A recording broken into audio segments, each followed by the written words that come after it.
Түүхийн нүрсийг түлж явах үед бол та мэдээж урдах машина бид нар харж чаддгүй тийм амир байдаг байсан шүү дээ. За тэгээд 19 оноос хойш бид нар сайжруулсан түлшийг нэвтрүүлж эхэлснээс хойш бол нэг харагдах орчин 1 км-с 2 км-ийн зайтай болсон.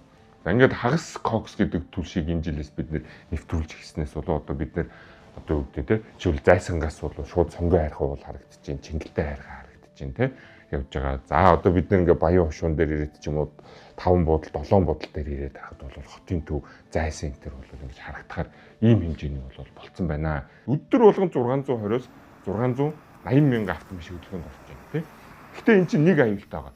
Энэ оролцож байгаа автомашин нь бол жилийн 4 үйлээр оролцож байгаа. 4 үйлээр бид нар энэ агаарын бохирдолтыг энэ автомашин гаргаж байгаа. Нийт 35%-ийг бол энэ автомашин бол гаргаж байгаа. Нийслэлээс санал болгож байгаа, нийслэлээс хэрэгжүүлж байгаа гол бодлогын юм нь бол бид нар энэ нүрс гэдэг зүйлээс 100% сална.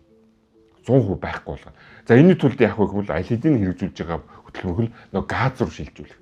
За газ руу шилжүүлэхэд бид нөгөө 5000 айл эхлээд бид газ руу шилжүүлье. За гандан, телевиз, за дээрэс нь динжин мянган 5000 айлыг газ руу шилжүүлчихье. Дулаалга нь хийчихье, дулаан алдагдал нь байхгүй болгочихье. Дулаан алдагдал байхгүй болгосноос болгоод бид нөгөө газын хэрэглээг нь баг болгоно. Газын хэрэглээ баг болно гэдэг чинь нөгөө айл өрхийн санхүүгийн дарамт гэдэг зүйл чинь өөрөө багасаад эхэлнэ. За утаа гэдэг асуудал дээр бид нэр газ руу шилжих систем, сэргийлэгч шилжих систем, газар чөлөөлтийн систем, барилгажуулалтын систем, эмжид цэг тавих юм, цэг тавь.